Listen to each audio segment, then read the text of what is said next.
대강절 첫째 주일입니다. 대강절은 그리스도를 대망하는 절기입니다. 성탄절 이전 4주간을 대림절 혹은 대강절이라고 합니다. 우리가 대강절에 고대하는 그리스도가 누구실까 하는 것을 좀 더 새삼스럽게 묵상하면서 말씀을 나누고자 합니다.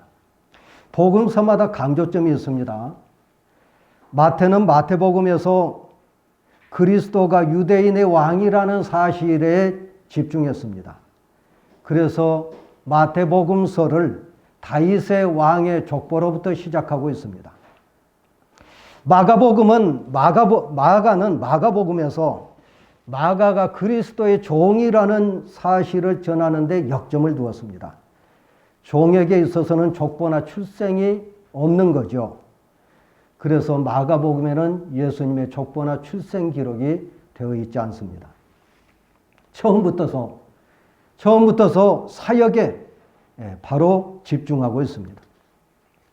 누가는 누가복음에서 그리스도가 바로 사람이라는 데 역점을 두었습니다. 그래서 인간의 시조인 아담의 족보로부터 복음서를 시작하고 있습니다. 요한은 요한복음에서 그리스도가 하나님이라고 하는 사실을 전하는데 역점을 두었습니다.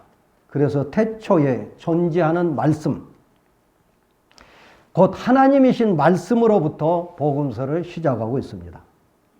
요한복음의 서문을 1장 1절부터 18절이라고들 말을 합니다. 이 서문이 요한복음 전체의 내용을 함축하고 있다고 볼 수 있습니다.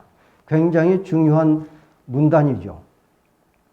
이 서문에서 요한은 우주적이고 신적인 말씀을 다루고 있습니다.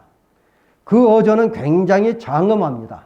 그리고 그 사상은 굉장히 웅장하고 웅대합니다. 그 내용은 말씀이 곧 하나님이라고 하는 사실, 말씀이 곧 하나님이시라고 하는 사실을 보여줍니다. 이 서문은 세 부분으로 구성되어 있습니다. 오늘 읽었던 1절부터 5절까지는 영원하신 말씀, 6절부터 13절까지는 역사 안에 임재하신 말씀, 그리고 14절부터 18절 말씀은 성육신하신 말씀으로 주제를 정리할 수가 있습니다. 그러면 도대체 말씀이란 무엇을 가리킬까요? 왜 말씀이 영원하신 말씀일까요? 영원하신 말씀이 왜 하나님이실까요? 이것을 살펴보면서 우리가 그리스도에 대한 확고한 신앙을 고백하셔야 되겠습니다. 먼저 1절을 보면은 태초에 말씀이 계셨느니라 이렇게 시작하고 있습니다. 태초라고 하는 말은 원래 시간과 공간의 시초를 가리킵니다. 고대 헬라 철학자들은 이 태초라는 말, 아르케라고 하는 헬라어를 만물의 시초라는 뜻으로 사용했습니다. 창세기 1장 1절에도 태초라고 하는 말이 나옵니다. 태초에 하나님이 천지를 창조하시니라. 여기 창세기 1장 1절에서는 태초에 하나님이 계셨습니다. 그러나 요한복음 1장 1절에서는 태초에 말씀이 계셨습니다. 창세기 1장 1절에서는 태초에 하나님께서 천지를 창조하셨다고 되어 있습니다.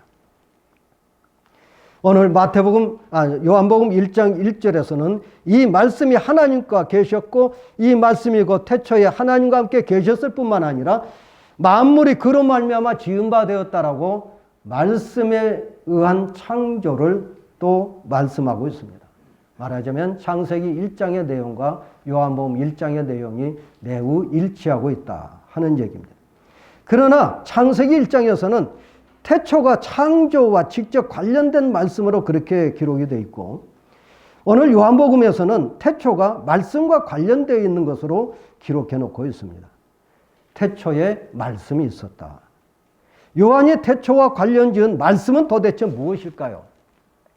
우리가 알 듯 모를 듯 하지만 이 말씀이라고 하는 이 주제에 대해서 우리가 깊이 그리고 본격적으로 공부한 바는 아마 거의 없으실 겁니다. 말씀이 도대체 뭐나? 헬라어로 로고스라고 합니다. 헬라 철학에서는 로고스를 굉장히 광범위하게 그 의미를 사용하고 있습니다.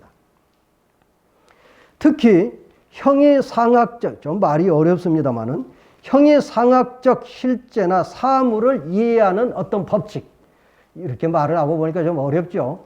어떤 사리 분별을 할 수 있는 능력, 그 법칙, 우리가 흔히 말한 이런 말 합니다.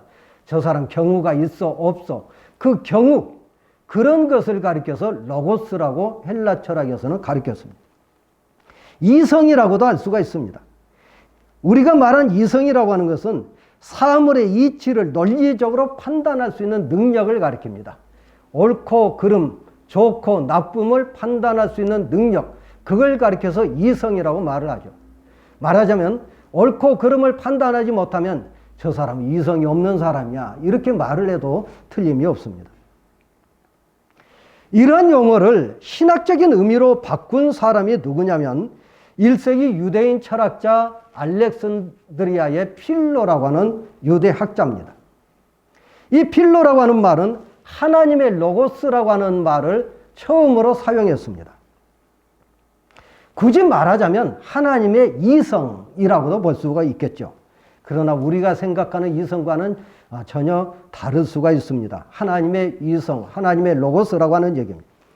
하나님께로부터 나와서 하나님과 세상을 연결시켜주는 그 무엇, 그걸 가리켜서 필로는 로고스라고 생각을 했던 거죠. 하나님의 이성, 하나님의 로고스, 그게 뭐냐? 하나님과 세상을 연결시켜주는 것, 이렇게 봤던 거예요.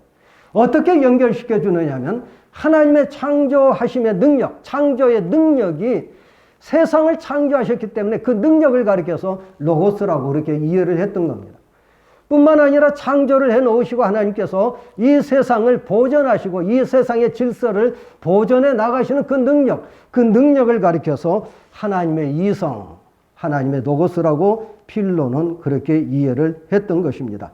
바로 하나님과 세상을 연결시켜 주는 것, 하나님께서 창조하시고 하나님께서 창조물을 보존하시는 그 능력, 그게 곧바로 하나님과 세상을 연결시켜 준다라고 생각을 해서 하나님의 이성, 하나님의 로고스라고 그렇게 말을 했던 겁니다. 구약 성경에서는 이 로고스라고 하는 것을 하나님의 권능이라든지 하나님의 계시라는 말로 번역을 했습니다. 로고스라고 하는 단어가 나오면 여러 가지로 번역할 수가 있겠습니다만은 시편인 같은 또 이사야, 예레미야서 같은 데서 하나님의 권능으로 번역을 했고 하나님의 계시로 번역을 했습니다. 말하자면 로고스라고 하는 것이 필로에 있어서는 하나님의 창조 능력이나 보존하신 능력으로 그렇게 이해를 했지만은 구약 성경에서는 하나님의 권능, 하나님의 능력, 하나님의 계시, 그것을 로고스를 바로 그렇게 번역을 했다는 얘기입니다. 그럼 요한은 본문에서 어떻게 이해를 하고 있을까요? 요한은 계시를 완성하는 분, 그분을 가리켜서 로고스라고 생각을 했습니다. 하나님께서 우리에게 계시를 보여주시는데 그 계시는 보따리를 열어서 펼쳐 보여주신다라고 하는 뜻입니다. 하나님의 뜻입니다. 계시가 다른 게 아니고 하나님의 뜻인데 하나님의 뜻이 구약시대 때 수많은 선지자들을 통해서 보여주셨습니다. 그 계시의 완성품, 완성자가 누구냐? 바로 요한은 그리스도라고 봤어요. 그래서 그리스도가 곧 로고스라고 요한은 본문에서 가르쳐주고 있는 것입니다. 요한이 보기에 하나님의 계시의 완성자로서 말씀이 태초에 계셨다는 얘기예요. 초대교회 때 이 말을 하나님과 동등하다라고 생각하지 않았던 아리우스라고 하는 사람은 그리스도가 태초에 계시기는 했지만은 그리스도가 존재하지 않았던 때가 있었다, 이 말을 함으로써 이단으로 정죄되고 말았습니다. 그리스도는 계시지 않았던 때가 없었다는 얘기예요. 태초에 말씀이 계셨다, 이 말씀은 태초라고 하는 이 개념이 뭐냐에 따라서 달라질 수 있겠지만 요한이 말한 이 태초는 단순히 시간과 공간의 시작점을 두고 태초라고 말하지 않고 영원, 시간과 공간 이전의 영원이라고 하는 개념을 태초라고 사용했다는 것이죠. 그래서 말씀의 영원성, 말씀이 영원히 계신 거라고 그렇게 가르쳐주고 있습니다. 이 말씀이 하나님과 함께 계셨습니다. 여기서 함께라는 말에 주목할 필요가 있습니다. 함께를 가리키는 헬라어 전치사는 굉장히 많습니다. 사회에서 같이 있는 것을 의미하는 메타라는 말도 있고요. 연합하는 것을 의미하는 순이라고 하는 말도 있고요. 안에 들어가서 함께 있는 것을 가리키는 n이라고 하는 전치사도 있습니다. 또 가까이 있는 것을 가리키는 파라라고 하는 전치사도 있습니다. 그런데 여기에서 사용되는 함께라고 하는 이 헬라어는 앞에서 말한 그런 것과 전혀 다른 프로스라고 하는 단어를 사용하고 있습니다.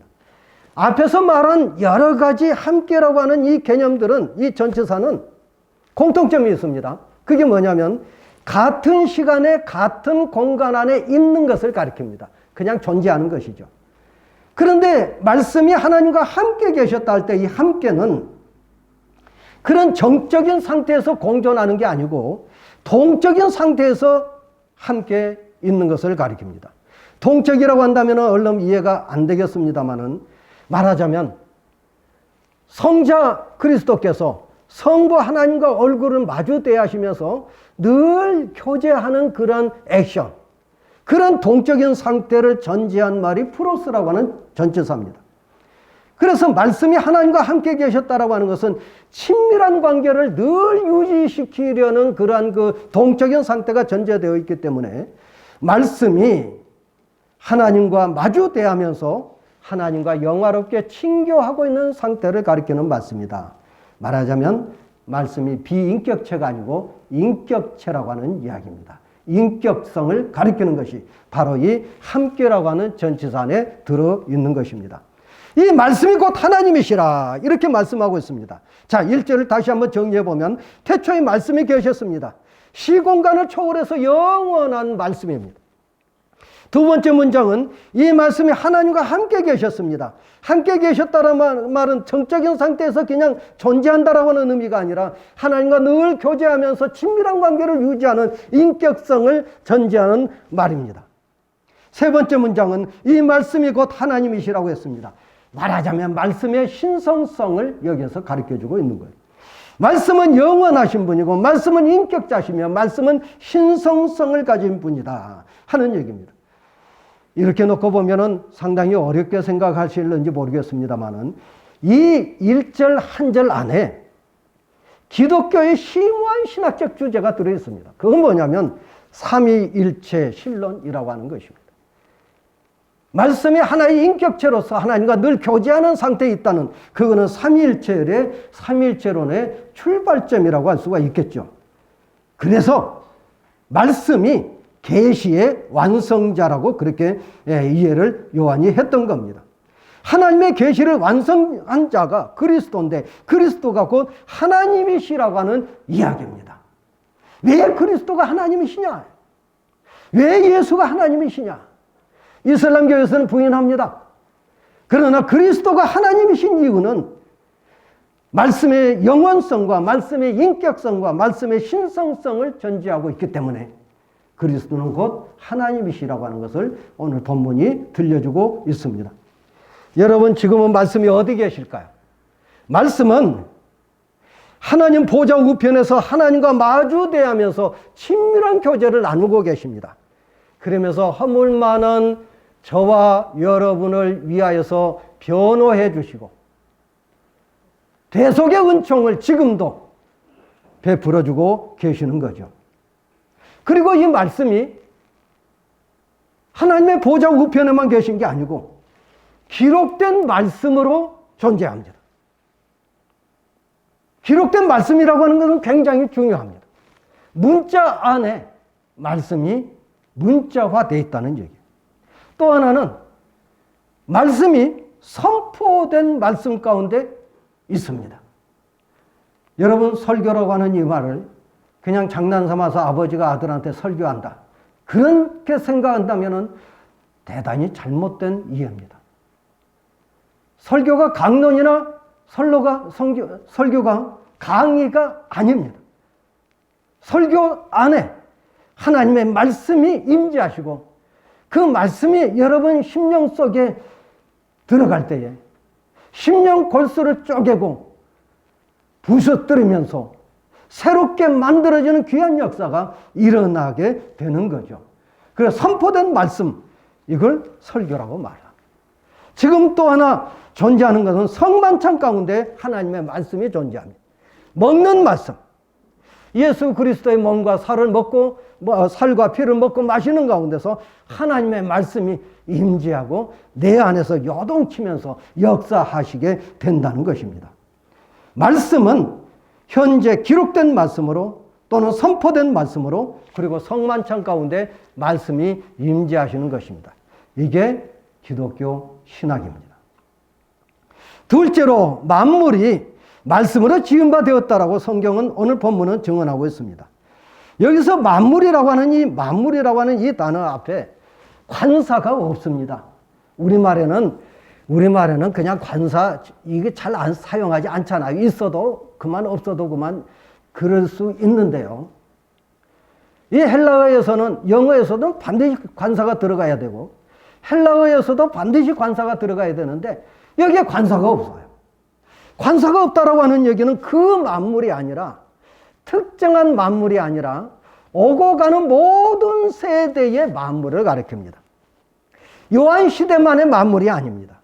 과거나 현재나 미래에 존재하는 모든 삼라만상을 가리킵니다. 이 만물을 누가 지었다고 합니까? 그로 말미암아 지은 바 되었다. 여기서 그는 말씀을 가리킵니다. 말씀으로 말미암아, 말씀을 통해서 지은 바 되었다라고 하는 얘기입니다. 창세기 1장을 보십시오. 하나님이 이르시되 빛이 있으라 하심에 빛이 있었습니다. 이 하나님의 이르시되라고 하는 말이 창세기에 몇 번 나오느냐면 6번 나오고요.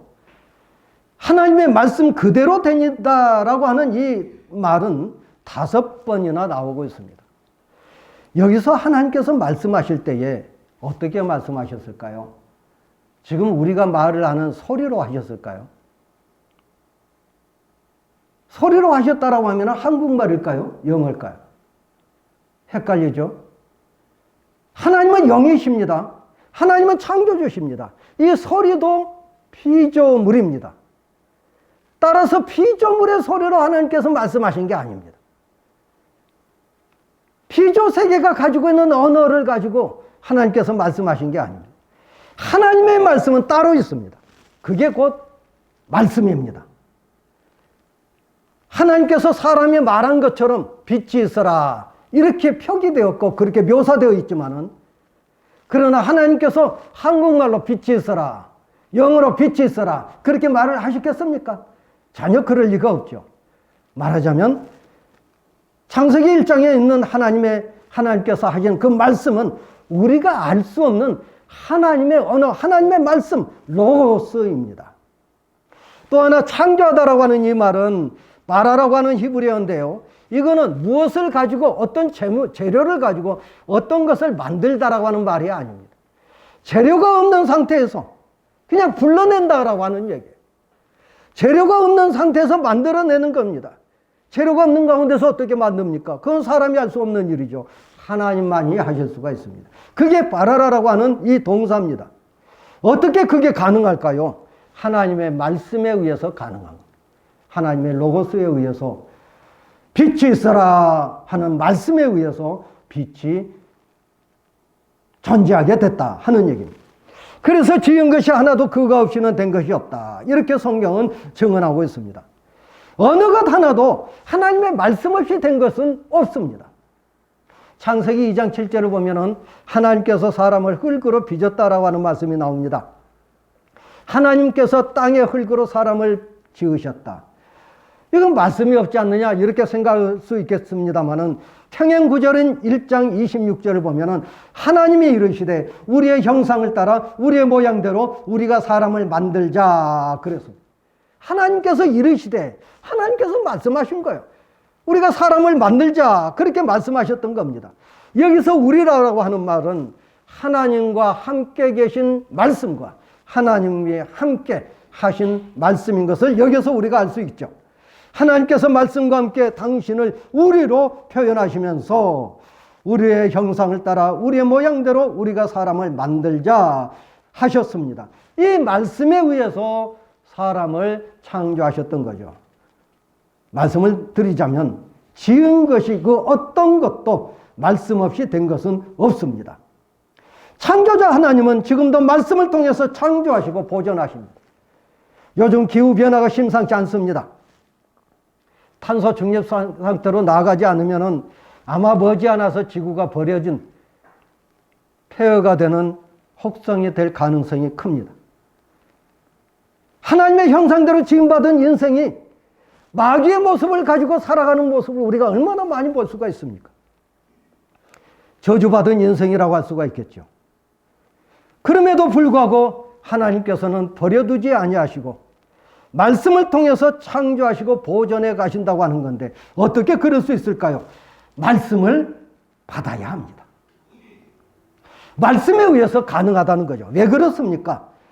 4절을 보면은 그 안에 생명이 있었다 그랬습니다.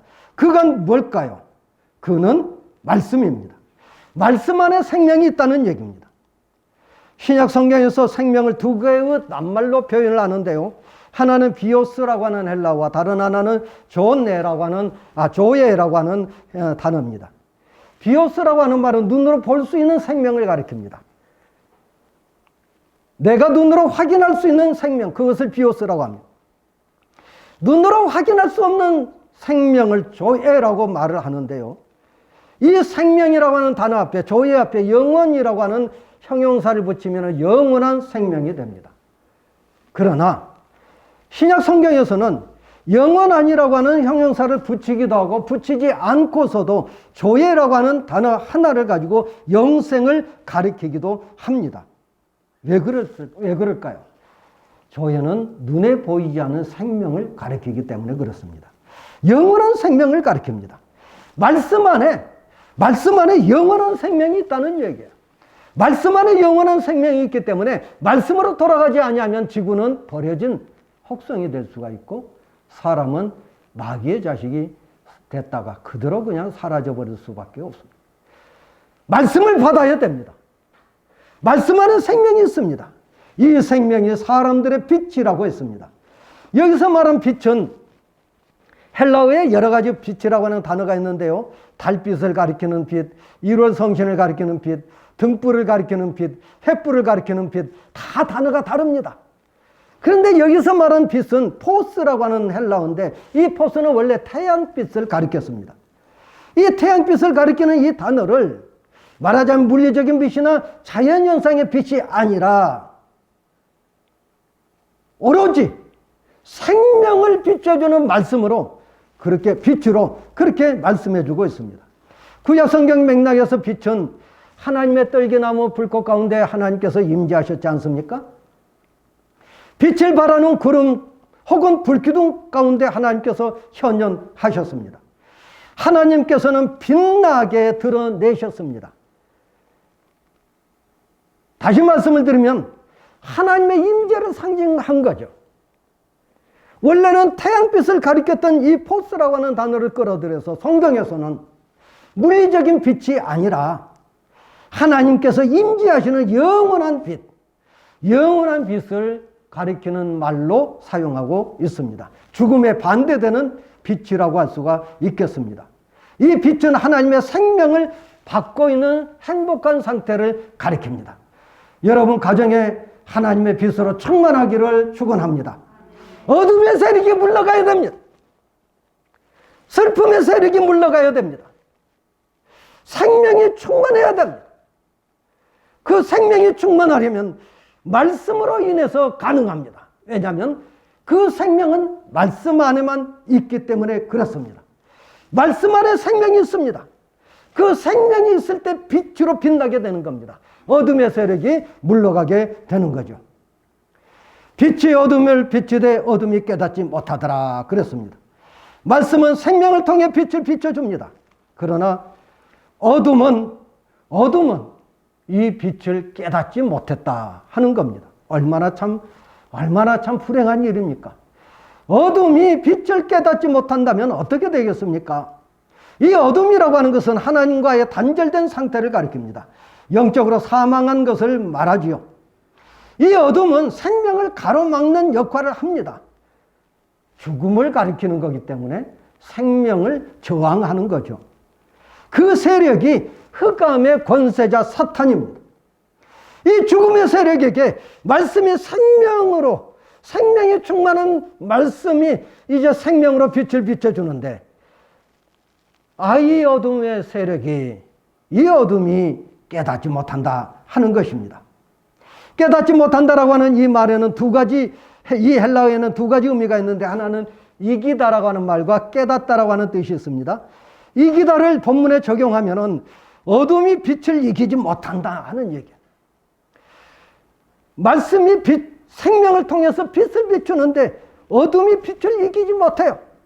깨닫다라고 하는 말을 적용하면은 어둠이 빛을 깨닫지 못합니다. 아이러니죠? 아이러니입니다. 이기지도 못한 빛을 깨닫지를 못해요. 어둠이 빛을 이기지 못합니다. 어둠이 빛을 깨닫지 못합니다. 이기지 못하면 깨닫고 굴복해야죠. 그런데 이기지도 못하면서 굴복하지 못하니 아이러니가 아닐 수 없습니다. 가룟 유다가 그랬습니다. 말씀이 생명을 통해서 빛을 비췄음에도 불구하고 가룟 유다는 깨닫지는 못했습니다. 바리새인도 깨닫지 못했습니다. 헤롯 당파도 제사장 무리도 깨닫지를 못했던 거죠. 그게 현실입니다. 빛과 어둠이 공존한 거죠. 공존해서는 안 되는 것이 공존하고 있습니다. 그게 곧바로 현재 지금 우리가 살아가고 있는 현실이라고 하는 것입니다. 여러분, 기록된 말씀, 선포된 말씀, 먹는 말씀에 생명이 있습니다. 그 말씀이 어두운 심령에 빛을 비추고 계십니다. 말씀은 창조 질서를 보존하라고 명령하십니다. 말씀은 생명의 빛을 받으라고 우리에게 명령하고 계십니다. 그러나 어둠이 빛을 깨닫지 못한다면 가장 불행한 일이 아닐 수가 없습니다. 여러분, 요즘 설교집도 참 많이 나옵니다. 들어누워가지고 설교집을 읽으면서 재밌다, 은혜 받았다 할 수 있습니다. 그러나 거기에서 말씀이 역사하지는 않습니다.